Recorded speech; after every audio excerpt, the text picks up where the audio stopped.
All right, everybody, welcome to Virtual Bourbon. My name is Steve Akley. We have a special event tonight. We have some Booker's Bourbon from 1988 we're going to be sampling.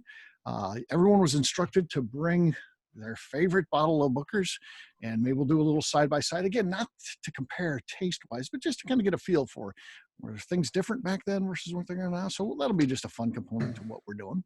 The person who found this great, amazing stuff, joining me as co-host, Mr. Wes Hardin. Wes, how you doing, man? Doing good, Steve. How's everyone doing?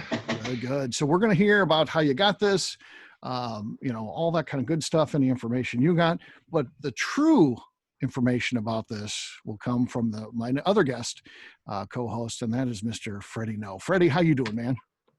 Good, Steve. How are you? Glad Good. to be able to join you guys tonight. Absolutely, absolutely. So I feel like Wes had maybe the ultimate find here because everything that I read says Booker's was introduced in 1988, before the rest of the small batch collection. And there's a website. You guys certainly have information on your website, but then there's people that are fanatics that collect even more information and pass along than you guys. And there's a website that has all the batches, and this batch is the only one that was sold domestically in 1988. So I'm thinking, is this the first batch? So, I think this is, no matter what, it's a pretty cool find to get one for all the way back from then, right? No, absolutely. Yeah, absolutely. It's there's a lot of those bottles still out and about. You can find them on overseas auction sites, and then you have kind of the Dusty Hunters groups have those around. But a lot of people just have these. They were given to them by their fathers. They were found in a basement. They found them in a liquor store, just grabbed it because they knew it was old. But until you get into the depths of reading through the codes on those websites, a lot of people don't know what they have. So, this one appears to be, it's one of the older ones. It was an 8-year, 0 month exactly, which tells you it was probably specifically picked on exactly 8 years and 0 months. That's a very specific batch. Most all of the batches after that are years plus a certain amount of months. So, and then even days, they'll have even days, yeah, exactly. So when I saw it, I knew it was something out of the ordinary. And then, between yourself and myself and Steve did a lot of the research as well. I think you're right, Steve. I think it's definitely one that I had not seen before. So I took the opportunity to grab it and was glad to be able to share it on one of these Dusty events. Yeah, there are a lot of batches before this one, but again, the evolution of it, we'll have Freddie talk to that in just a second here.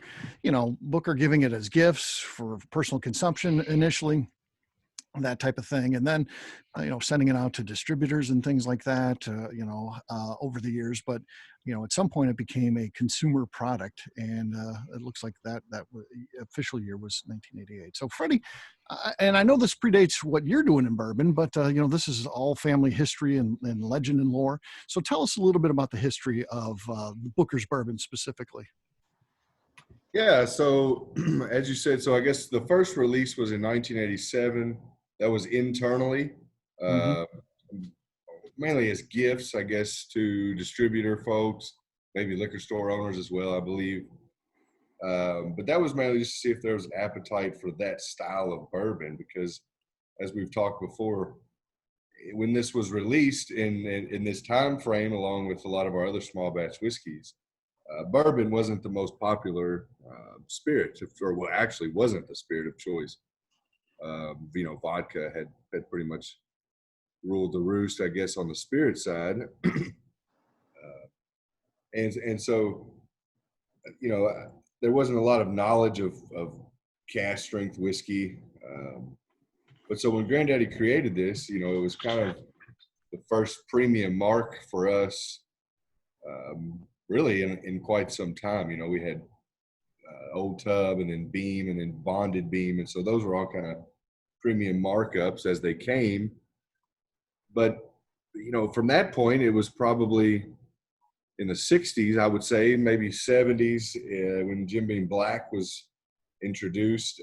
Then you had this big long gap until Booker's, essentially. So I guess the one question I have is the date, is the 88 date the date of on the front label? Because the first batch and the second batch, for sure were done in brown wax. Mm-hmm.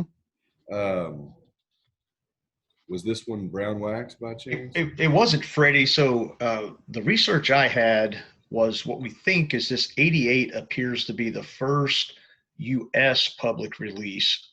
All the brown waxes that I've ever seen and some of the research I had, the brown wax were before these, but they were for the Japanese market, the way I understand it. I don't know if that's true or not. That's what a few of the websites show. That's incorrect. Okay. Incorrect. The first, I'll check with Dad tomorrow. I should have done this beforehand, but he was gone all day and I didn't get a chance to see him. And I'll follow up with Steve for everybody. But essentially, I know that first batch in '88 would have been done in brown wax, and why I say and domestically. Why I say that is I have one of those. Not the first. He hand labeled the first batch, the '87 batch that I was speaking of, and individually numbered them himself as well. The second batch, I'm pretty sure was not hand labeled. It was the first one that wasn't. It was a print of his handwriting, but still same brown wax. That 88 number, to me, with it being 8 years old, I believe this was a release that would have been done in '96, because essentially he wouldn't have put the 88 number on there. All of the older ones that I saw, it says distilled date or barreled on day. So this would have been the day that the whiskey was made from the early batches. Mm-hmm. Yeah, they've got still very early Bookers. Right. I instantly when I got the bottle in, I had to stick my nose right in it to see, I knew it would be very distinct. And this reminds me, I guess the key about this is, and for me, any of the bourbon made distilled or barreled before the probably September, maybe even October timeframe of 1992 would be, anything before that would be of significance, probably a little bit different from everything from that point forward. Mm-hmm. So this definitely falls in that category. As for the 8 years, 0 months, Wes, Granddaddy would always pull barrels from these areas that he liked. A lot of these early batches, too, a lot came from Boston. So I'll be honest with you, that's another probably unique thing about this particular whiskey is, with it being distilled in '88, I know 100% fact that this whiskey was made in Boston. Okay. Is there anything in this and older than that? And that's kind of what Granddaddy did. This was probably about 8 to 10 year blend would be my guess. Okay. He'd probably strike me with his cane if he heard me say associated with Bookers. It's kind of funny. But you guys get the gist. Mingled. Yep. 8 to 10 years. With obviously the youngest being right at that 8 years, 0 months. So the cool part is whatever month this was bottled in was essentially the month that it was distilled in. For the majority of the liquid. And when Granddaddy was doing it, he was taking a lot of small pieces of a lot of different runs. He may sneak, because essentially what he was doing before this time frame, I guess really, the first batch I believe had a 1979 was the date. And it was 8 years old as well, 8 years, some months, older. But everything that was began to be made as Bookers, once he kind of sold it to the company, was a little bit different as well. To me, this also falls in that realm of when he was still tinkering with the system as we were running Jim Beam and separating it and calling it Bookers because of the process he was doing, different piping. And so essentially this liquid would be a part of that as well, in my opinion, because of the early time frame for which it was distilled.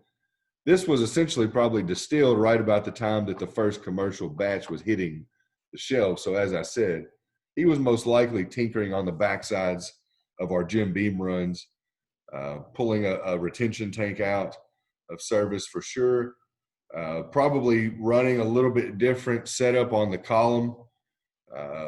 Now we run the Booker's setup for the piping pieces, the vessel uses after the column.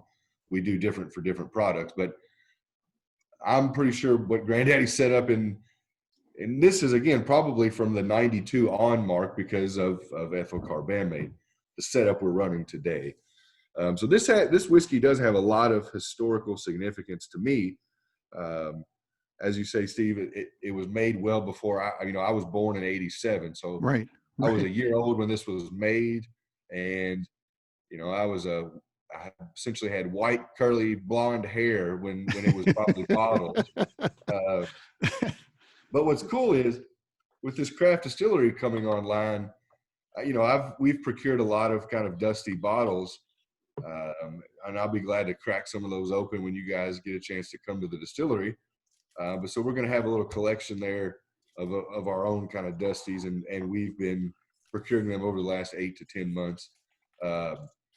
And with that, mainly so as we're doing things and tinkering with the still, as the whiskey's aging out, we have reference points to see, are we hitting on something historical? Well, is it anything worth a damn, obviously.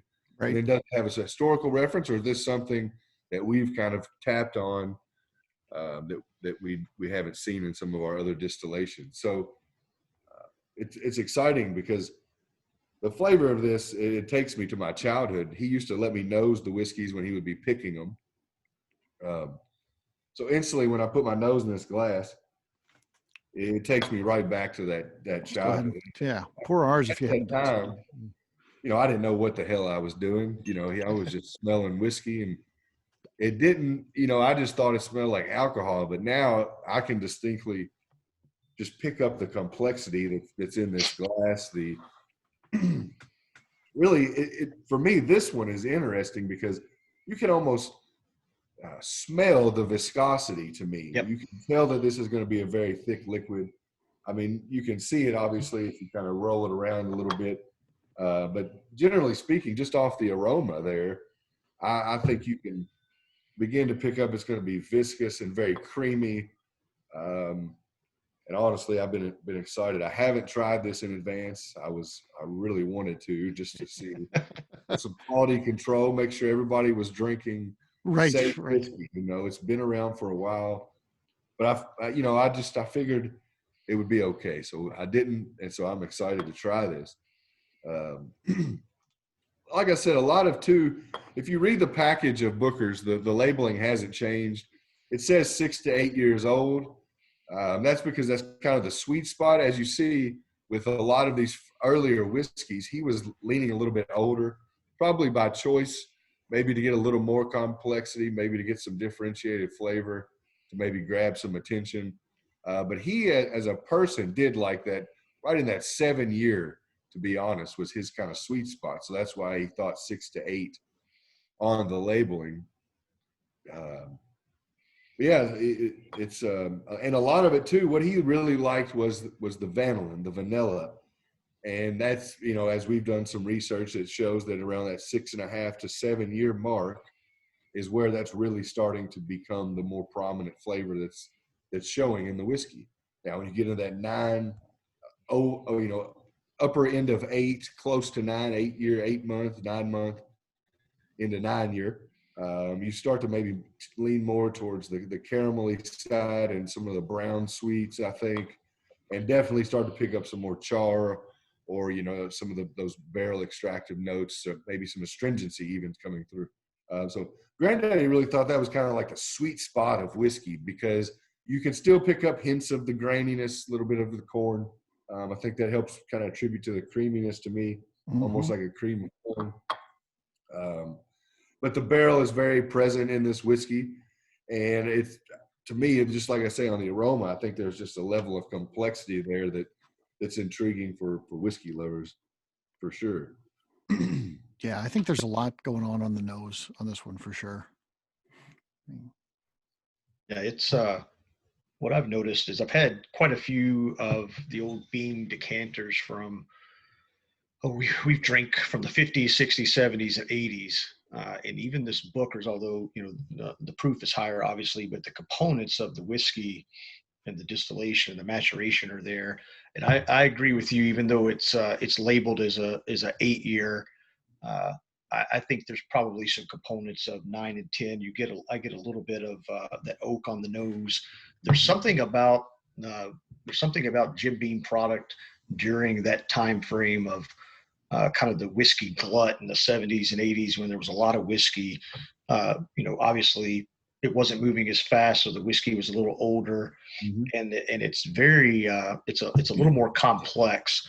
And I get a little bit of oak. I get a lot of cherry, and I do get that vanilla on the nose as well. And there's a little bit of that, and maybe Freddie can help explain it because we talk about it a lot on these events. A little bit of that, what we call that dusty funk. It's not a bad term. It's just something kind of earthy about some of the dusty whiskeys out there. I mean, I think a lot of it has to do with what I was talking about in '92, that ethyl carbamate control. That was the regulation. Everybody was deemed to control this level under a certain level. Before that, no one was controlling that, and a lot of whiskeys were within the spec. Some, much like ours, was kind of right on the line, and others were a little bit high. And we all kind of just threw copper in there to make it, to see if that worked. We knew copper helped cleanse the whiskey. But I guess, for me, looking back, we had no idea what else we were stripping out of the whiskey when we started to try to, eliminate this ethyl carbamate. So to me, I think there's flavor compounds that are present in this that we are now stripping out because of government regulation, essentially. Now, again, that was the way into regulating ethyl carbamate. Hopefully, we can skin the cat differently. That's something I'm very keen on looking at is there another alloy or metal that will attract only ethyl carbamate and allow these other flavors and compounds to go on and not latch on with the ethyl carbamate. So to me, that's a lot of probably what you're picking up on, because it is a part of the process that did change, due to regulation. And like I said, I don't think people really took a watchful eye at what else was affected. As long as those EC levels, as we say, ECs, were under the government regulation, everything was good to go. And it was mainly just, like I say, trying to get back on track, because it scared everybody when you say, it's going to cause cancer. Well, hell, they say barbecue meat causes cancer, but bacon, if you cook it too fast, causes cancer. I'm like, I mean, I guess ethyl carbamate is a carcinogen, is a known carcinogen, so it should be regulated.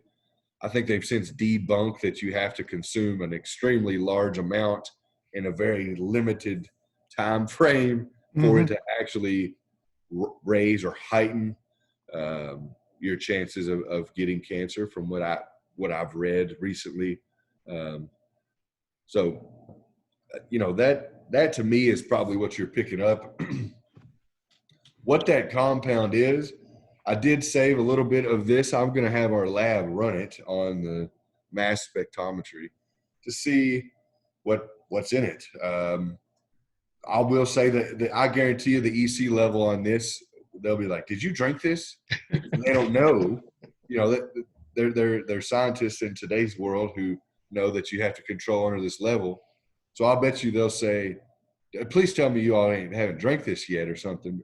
There's nothing wrong with it. I can promise you that. They have no idea. They just know that it's controlled to this level, and if it pops up on their computer, they're going to have to explain why they ran a sample that had it. So,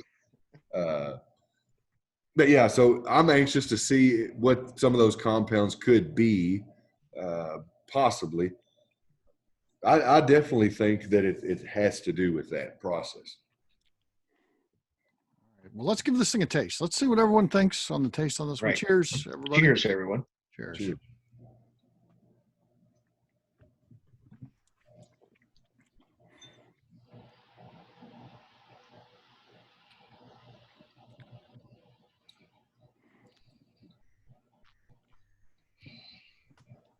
It definitely has that creamy mouthfeel. Yep. There's no doubt about that. I mean, and to me, it's got a super long finish. Like it's It does. still kind of trickling down the back of my tongue. Mm-hmm. It's not very overwhelming. It's kind No, of it's not. a very No. smooth finish. Yeah, it's not. Yeah, especially for a cast strength barrel proof. It's not one of the things I don't like about Stag Junior. To me, it's just hot to be hot. There's no flavor behind it. I wouldn't This is even the say, opposite of that. Our Bookers today, I got a glass here beside, is much more in that kind of hot category. Yeah. Yep. To me, I get some like candied apple in the back part of my Yeah.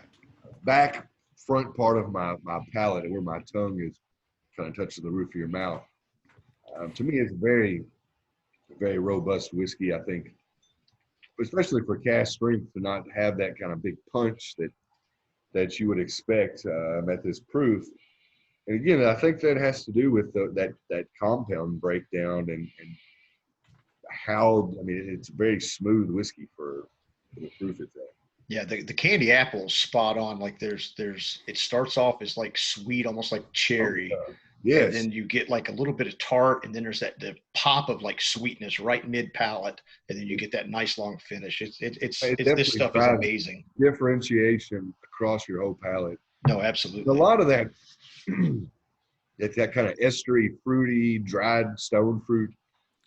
To me, the more I've read, the more I see about the flavors of yeast. You know, we've never had ours plated or understood, I guess, really looked at under a microscope, literally and figuratively, to see what flavors it's driving. But to me, I really think that comes from your yeast, or can come from yeast, or really be highlighted by your yeast. I think you definitely see that. It's definitely got a lot of sweetness in it, and it changes as it goes across your palate, as you say. Mm-hmm.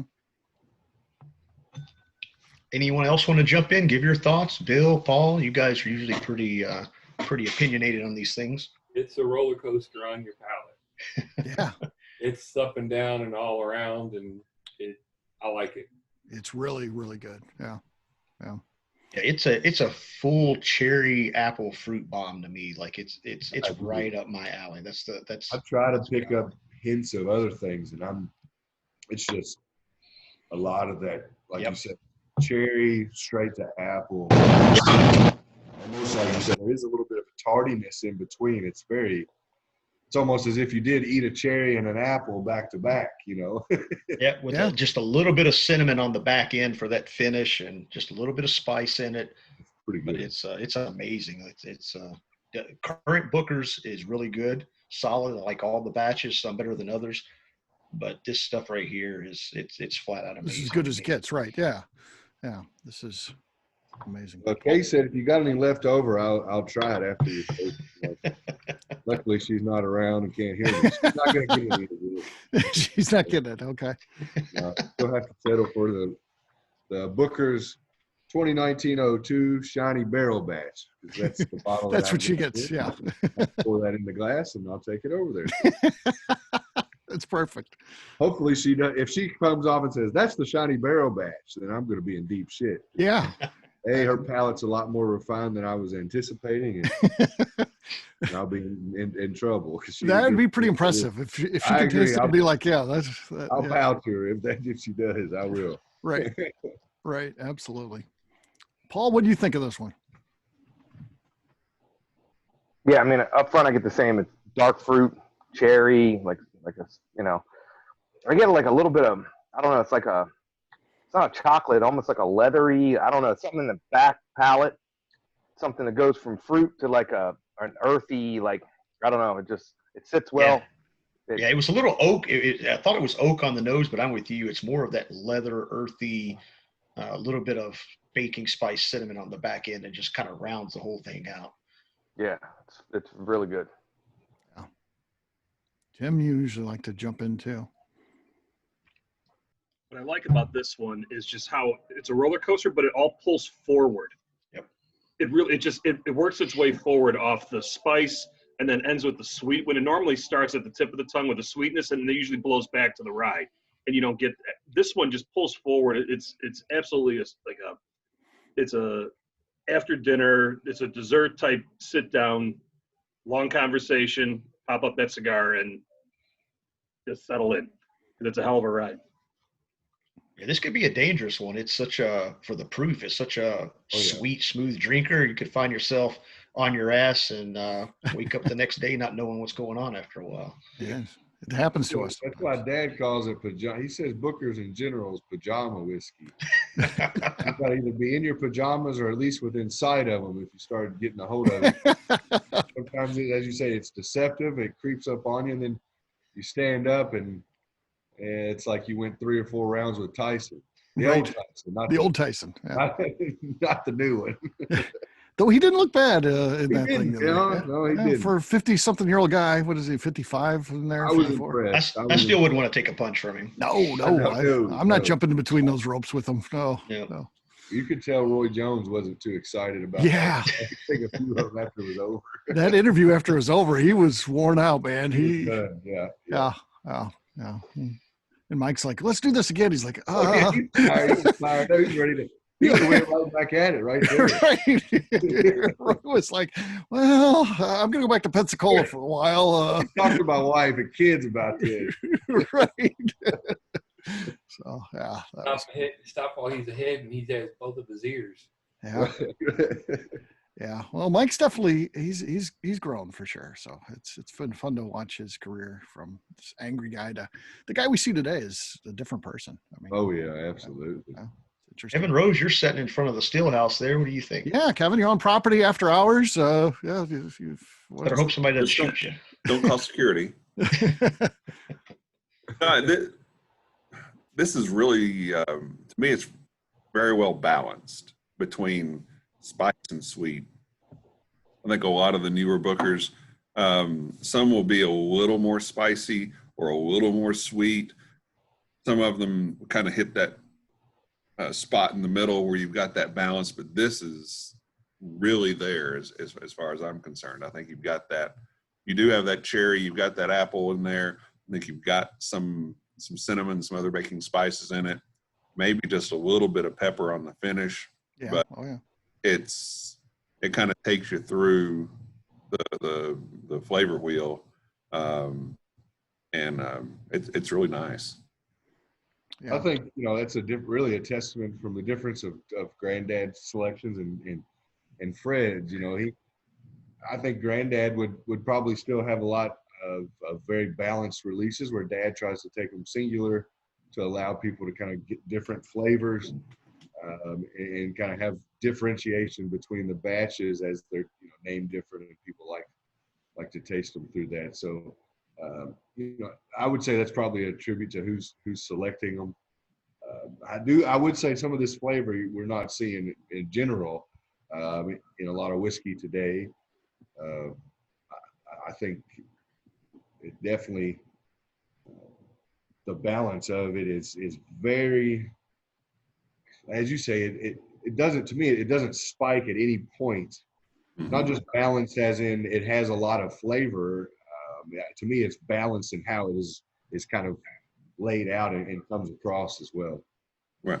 No one layer is dominant over another. Correct. It's almost like if you were to lay the flavors out in a circle and say, what is the intensity of each, they would all kind of hit at the same number. None of them would really peak far out. Or they would all be kind of peaked far out, but it would look like a very smooth circle because they all are very, very present. Right. Yeah. It's also perfect on the finish too. Not everybody talks at the same time. It's the same thing with this. You get the flavors that come and they go, and then one comes up and one goes down. And yeah. I was just saying that the finish too is just amazing because it's a nice warm finish without ever getting overpowering, and it just keeps going at a nice constant level, which is cool. So it doesn't, it's got a good finish. I think for me the level is good finish, the finish that's good, but it almost takes you to the, oh shit, it's going to overwhelm me and kind of get a hold of me. It dances there on there, but doesn't ever cross the line. Yeah. It doesn't cross the line. Mm-hmm. And then you got the ones that just do cross the line. And I think this one is the first of those. It's one that doesn't even make you kind of tense up and think the oh shit meter needs to be. Right. Yeah, I think it's a testament to your grandfather as well, and just how much of a perfectionist he was with his Oh, yeah. special batches. And this was, it's called Booker's for a reason. This is his baby. He hand selected it for friends and family first. And then all of a sudden he thought, wait a minute, maybe somebody else would want it. And he started sharing it. And you could tell that he went in and found these barrels, and these were his sweet spots. And he mingled those to, it doesn't get much better than this stuff. So it's a testament to the ultimate skill and legendary status of your grandfather for sure, and then your father, and you as well. It's just there's not a bad batch of Bookers out there. But to your point, these older ones are just different. They're just different in a good way. Well, a lot of it too, you might have touched on something I'd like to know. I don't know for sure, but even in this 96 time frame, this could be one of maybe the only, or maybe one of two batches. So he was taking a lot of whiskey. I'll be honest with you, if we did one batch per year right now, it would probably taste a lot different and have a lot more of this balance and complexity. Where we're doing 4, some of our whiskey, we're not getting a chance to let some of it get to these older ages because we're having to utilize bits and pieces of these different batches to keep the balance that we want, even within some of those flavors. So hopefully with the craft distillery, it'll give us a lot more smaller scale runs that we'll be able to piece together. I haven't told the blending team this yet, though. They'll be trying to hire somebody. I'll just say, we can't have 2-hour-long lunches anymore. You got to just get to work. But smaller batches will allow for some more complexity through different climate change, different things. The distillery runs different every day, just little bits of it. The barometric pressure can adjust that. So there's things like that I think you can't really replicate without running multiple batches. So yeah, I think it'll be great to see if we can get some of this flavor back too, because like you said, there's something about some of this older whiskey, these dusty bottles that some whiskey today maybe touches on, but you don't see it in a bulk of whiskey. And I really think there's something in there in the way that, or the amount of copper we're using, or how it's being processed across the copper. So I'm really anxious to get in there and get to work on some of that stuff, because I think having tastings like this, it gives you, gives me a lot more ambition to get in there and go do, because I know that there's a lot of flavor that's to be had that maybe hasn't seen the light of day in some time. And then even with that, what's untapped with the ways that we can run the distillery today, paired with some of these old styles of making whiskey, or maybe even heirloom grain. So there's a lot of opportunity to continue to drive flavor that people want to talk about, hopefully. Yeah. That's exciting. That's exciting stuff. So with the craft distillery, Freddie, obviously excited about what that means to the big brand, Jim Beam, Yeah. and to do some experimentation, then upscale for the big company.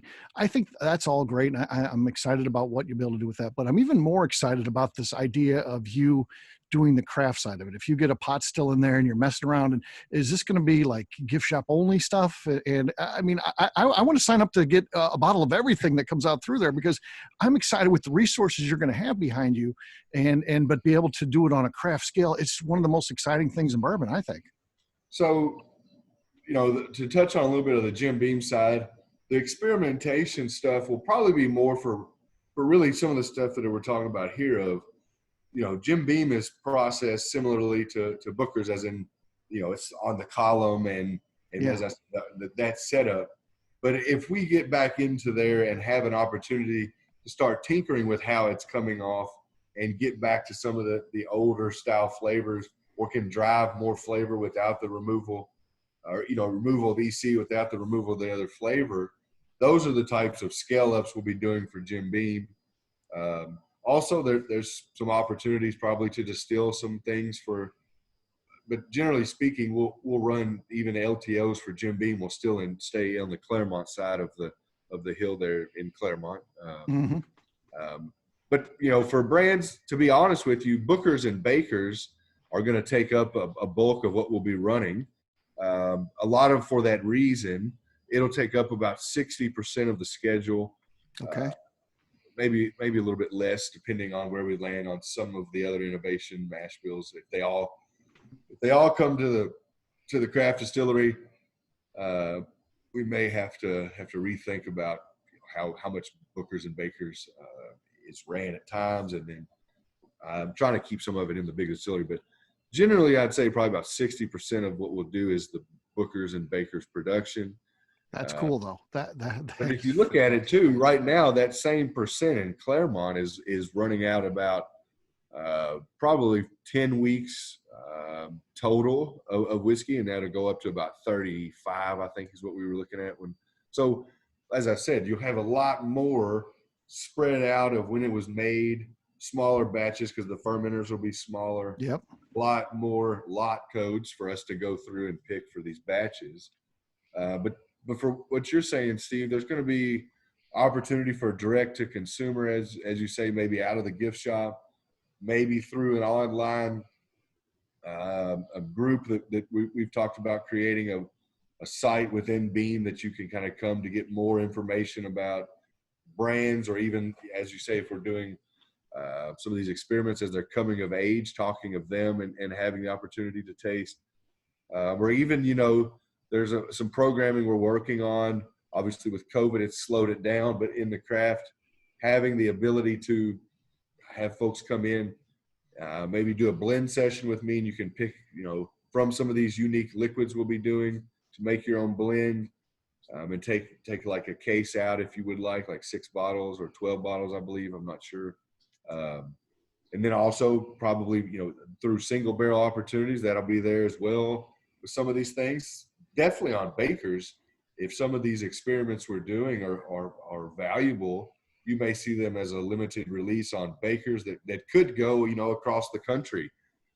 So I think you'll see stuff from only at the distillery to maybe only via online to maybe at every single liquor store, coming out. One-time special release type of thing. Yeah. Yeah, that's So cool. there's a lot of opportunity. There's going to be a lot of so with that takes up about 60%. Another probably 25 will be innovation mash bills that I've already got going on in Claremont that will move to the craft to free up some more Jim Beam / Baby Knob Creek on the big still at Claremont. And then the last probably 10 to 12% will be innovation stuff, whether it be tinkering with the still and the setup, grain, fermentation time, which all those things will be happening through the year as well, but we're allotting time for that as well. And then we're leaving 5% for the oh shit factor, which I'm excited about, but hopefully we don't have to hit, where we're moving things and it's not working out. So we have to shut down. So we're allotting about 5% of time to that kind of oh shit factor that allows the creativity to flow a little bit more. But like I said, hopefully, with the right knowledge, you don't just go in there and pull levers and say, oh, we just did something. It's good to have that kind of, I guess kind of reserve, really that's what it is. It's just a reserve. We're going to say that as long as we hit these percentages, obviously if our yield is a little bit lower, that 5% will quickly go away, I would say. But yeah, so generally we're looking at Bookers, Bakers, current innovation mash bills that are running in Claremont, and then also anything new. So I've got a question. I want to put you on the spot. I know Steve's probably mentioned it before. You guys own a very historic, legendary label. And we kind of want to know, are there any plans in the future for any special releases of some well-aged Old Crow, kind of reviving that? Because at one time that was the brand. Oh yeah. And it's a with us bourbon and whiskey geeks, and especially Dusty historian fans, that's one of the top ones. Like some of that Dusty Old Crow is as good as it gets. It would be amazing, even if it was one release a year or something special as part of a Jim Beam's version of a BTAC or something like that, to see some well-aged, well thought out whiskey, kind of bringing that Old Crow to prominence again? We've talked about it. I'll be honest with you, it's on the radar. I would say you might see that in a deeper time frame than shorter, mainly because of liquid constraint. You know, a lot of it is Old Crow, Old Granddad, even Old Overholt. We're doing some things on Old Overholt now. I think with the resurgence in rye, it's given us an opportunity to invest in that. So you'll see there's quite a few things I've actually been doing. I've developed a relationship with the brand manager who's a Pennsylvania guy through and through, and really loves the Monongahela style and the history of the Monongahela style area of whiskey making, not just that style. And so he's given me some ideas of things they were doing that he's talked with some of the historians in the town. And so we've got some stuff for Old Overholt. You know, like I say, with liquid constraint, it'll be something we're creating when we get in this craft distillery. I do have, to be honest, for Old Crow, I've got 2 ideas for something that could be a limited release. I'm not going to say the age they'll be. So you're looking at least another year plus, just say 5, 6, 7, depending on how it ages out. So it'll be a while, but it could be coming. Yeah, it's definitely a whiskey. It's definitely a whiskey geek thing, but there's the old Crow was great stuff, but when we inherited it, it was kind of already in a bad spot. Oh yeah, absolutely. And then now you look at it, it's kind of been in a bad spot, couldn't really get any traction, and it gets to a point now where it's at the age and price point, it's competing against the liquid internally is competing against Jim Beam White Label, and when you have the world's #1 selling bourbon. Pulling reserve stock for something that's selling, a limited amount, it's hard to make that call. Oh, absolutely. As I say, there is opportunity in the future. And I'll be honest with you, I've had a chat, my boss and I have had a chat about how we kind of preserve that. And I think what's cool, and I feel guilty because we're kind of custodians of these brands and we haven't really put them up to the value I believe they deserve. To your point, Dr. Crow was a very prominent man in bourbon history making. I mean, hell, everybody's essentially making sour mash today, and he exactly. So many other things too. So many other things. Yeah. Oh, yeah, absolutely. Yeah, a lot of the science, started with Dr. Crow. Right, and really kind of kick-started that kind of quality and preserving the quality of whiskey. Started with him and really diving into the science side of it versus just the good old boys club that was tasting it and going off senses. But so with those brands, like I say, I think we're kind of custodians of some very famous brands. Like I said, the Old Overholt, Abraham Overholt, very prominent man in Pennsylvania and whiskey history. Old Granddad with Basil Hayden. Like I say, I think in due time there is opportunity for us to hopefully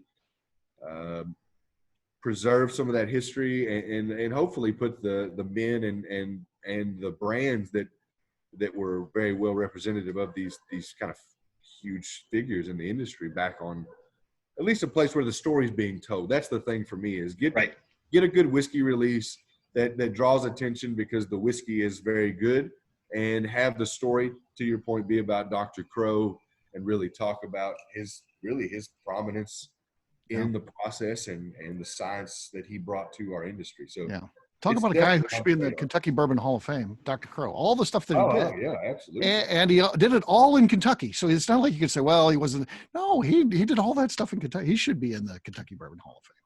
And, at a time, I mean, really not to get in a tangent, but if you look at the wealth of knowledge that he learned and then educated or whether directly or indirectly educated these whiskey makers on through this science. I mean, it had to springboard probably a lot of the technological advances, the processing advancement. All of these things probably really came from some of the stuff he was working on and talking with these distillers about, as he knew so much on that science side of what was going on in that process. Yeah. So, hey, Freddie, when you get to that point where you want to do the Old Crow, I do know where the pre-prohibition yeast for the Old Crow is. Really? Yes, there is a Donna jug that exists. That's pre-prohibition Old Crow. That's pretty cool. So when you're there, Yeah. we have the yeast. We have it. Sounds like it gets Sounds like a mafia. Sounds like a mafia negotiation thing. thing. Yeah. All right. We have the yeast, and if you ever want to see it alive again, Yeah. It's going to be a bag of money. Yeah. We are going to be talking all Old Crow. Put in a plug for this and anticipate that. But on Tuesday, February 9th. So Freddie's going to be joining us. We've got some 70s Old Crow we're going to be trying. We still oddly got like 10 tickets for that one left. So if you guys haven't signed up for that one, it's one you should. And it's a fun brand to talk about. And we'll get into some of that history and all that good stuff on that one for sure. So join us for that one. But Freddie, back to Booker's. What does it feel like to have a brand that, you know, your grandfather started? Your dad, you know, we can't diminish what he did for this brand. I think a lot of the intrigue and the excitement about Booker's today comes from the naming of batches. So with your grandfather was just the code, and but I think, you know, having, you know, the Blue Night batch or the Oven Buster batch and all these things, it helps you remember. I can't remember C822-103. That doesn't stick in my mind, but I can remember what you know. I got Teresa's batch. I kind of, even though it has been a while since I've tried it, I remember what Teresa's batch tastes like. So what does it feel like though, to have this strictly family thing? But you know who else thinks they own this brand? Us, the fans. This is one of those brands that is very personal to us. And, you know, even like this year, there was a lot of angst. You know, there's only three batches of Bookers out this year. Everyone's, you know, up in arms. You know, why do we only have three and stuff like that? And you know, the worst year ever. Just another bad thing in 2020. We only get 3 batches of Bookers. So yeah, talk to a little bit about, you know, thoughts about a brand that really is equally as important to the fans as it is to even the company. Well, it goes back to that story of Old Crow, and with Booker's, you've got all these stories from this prominent figure again, larger than life. I mean, literally, you could probably write a documentary about his life, and anyone would watch it. And it didn't necessarily have to do with bourbon, just from the goofy stuff he did, you know, the interest and intrigue he had, and experimentation within certain, you know, whether it be ham or wine or bourbon, or even, you know, growing gardens and biscuits. Biscuits. Get that big into biscuits. Yeah, I'm gonna keep working and making the world's best biscuit. I mean, right, crazy.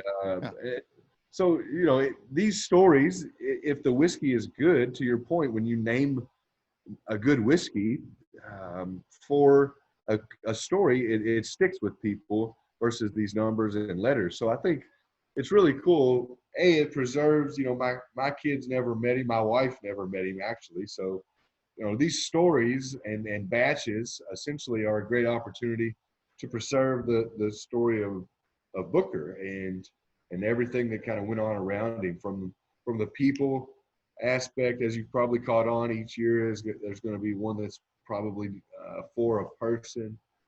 You know, we got Teresa's batch, Kathleen's batch, Tommy's batch.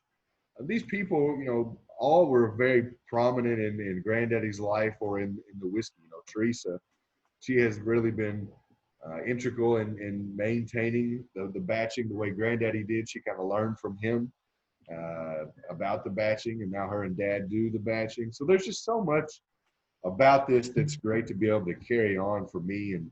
And when we first started, they said, you know, are we worried about running out of batch names? And I said, hell, they wrote a book. You know, you could go through that book and pick out batch names for Bookers for 10 years alone, you know, and there's a lot of other things that aren't in there that I think you'll probably see, or, you know, like bluegill batch, you know, that one's a good one for me. It's the fish that I've probably caught 95% of my entire life. It was his favorite fish. So just things like that, you know, it gives people a tie to the whiskey, but when you get to hear the story behind it, you learn that there's a man that was a living, breathing, normal human that enjoyed doing normal human things and liked to make whiskey and share it with the world. So it's great. for me to be able to help carry that tradition on and keep the story going and the batching going. For this year, it is a bad year. So we actually had some, as you see, probably some of the age is very young in the 6.5 mark.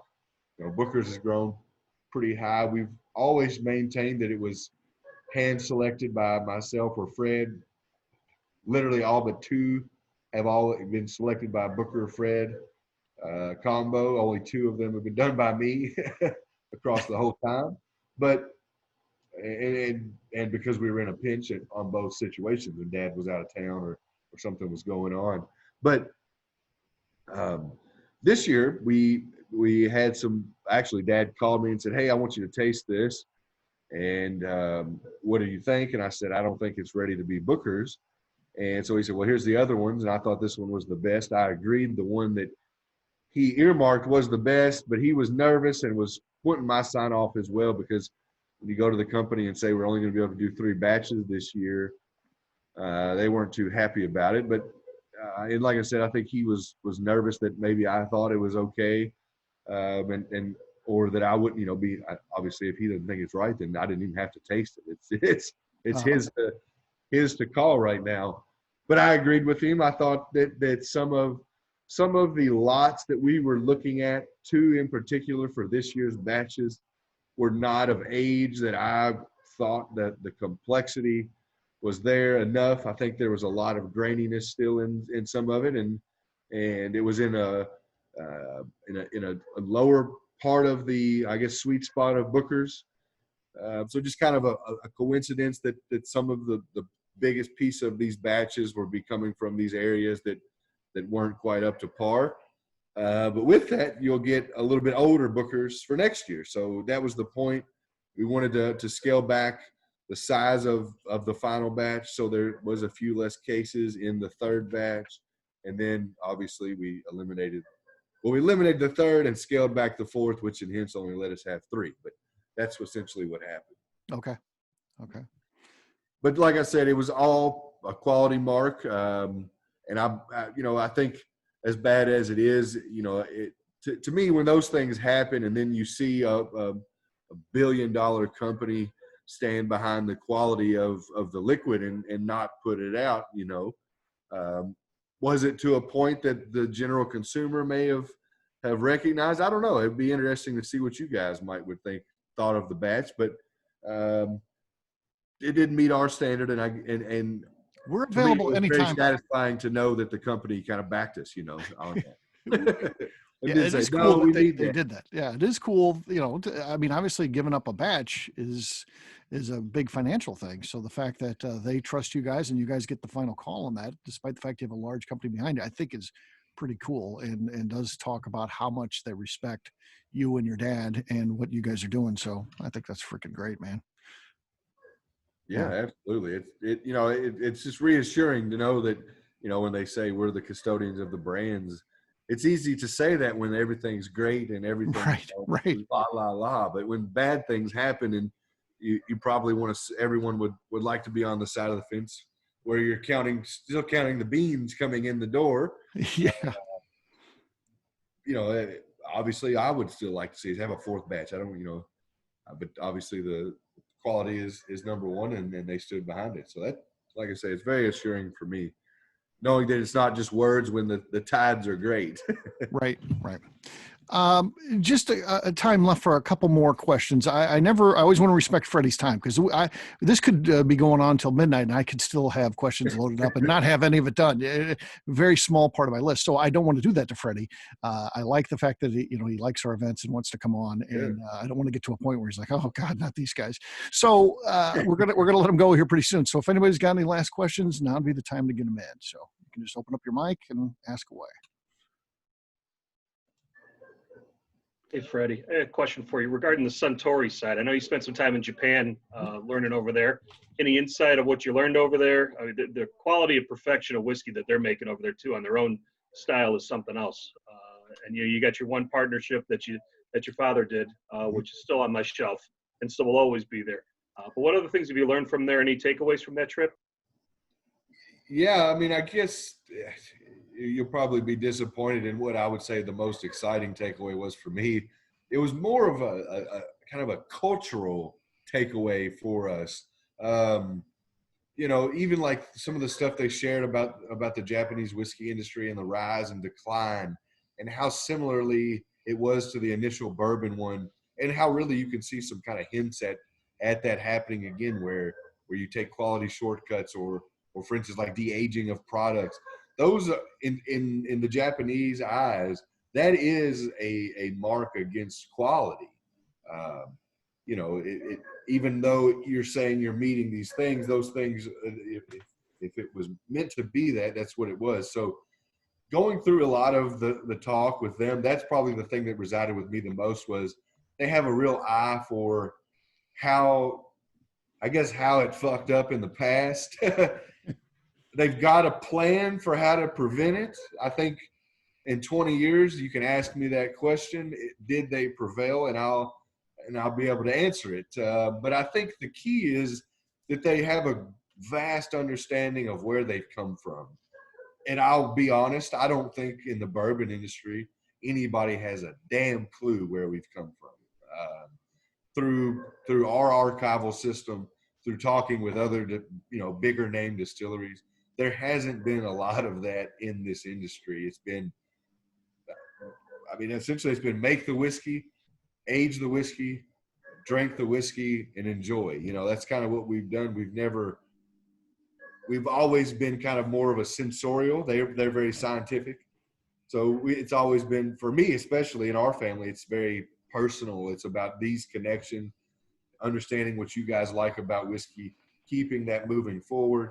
For them, it's very scientific, but it still gets to a very, as you see with their whiskey, it still gets to a very similar place within the realm of whiskey. You know, that their whiskey is very sought after, and it's at a different approach.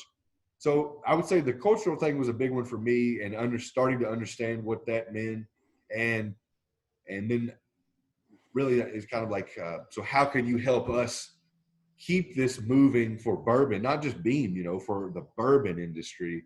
And so we've started taking some steps to work together on how we would go about assessing what was good, what was bad, what changed that was good, what changed that was probably good but maybe looks bad, things, everything. So I'd say a lot of the cultural stuff, and then the piece that still interlays within that is quality. Everything is quality first. Everything is quality first with them. So whether it's grain, their process is so much more rigorous than ours, and getting things in their facility is crazy. Our grain suppliers would just probably say "fuck you" and hang up the phone if I said some of the stuff I've seen and that we needed to implement. Even down to, like, for instance, grain storage. If they had, they're doing all malt there, and it's a facility we were visiting in Yamazaki, and if they had a batch come in that was bad, and tainted some whiskey, they would steam the outside storage bin. We don't even have the capability to do the inside storage bin. So they've got the ability to kind of really clean. Like I said, it's all about quality. Yeah. But down to like that, the fact you can take a storage bin and steam it to ensure that no bacterial growth is still in there. We just empty it and then take the leaf blower and a COVID mask. Now the new name for them is a COVID mask, and you put it on and you blow out the dust and you try again. But like I say, so there a lot of that. And like I say, it's really about trying to understand what about the process is changing when you make these moves, or what about the process has changed, and then what about the whiskey has changed from that. So I'm excited to get them over and have them help us in the craft distillery start to do some experimentations, because when they do experimentation, I got one. It was a 20-page readout of one of their advisors was in Scotland doing some mashing. Really just, they call it gimba. It means kind of go, and see, go and do, go and learn, really is what it stands for. Go and see the, if you're a sales guy, go see liquor stores, go see bars. So this operations guy was going to see our Scotch distillery's mashing process. And the things that he uncovered, you look through the first part of his presentation, you're like, it looks like they're doing okay.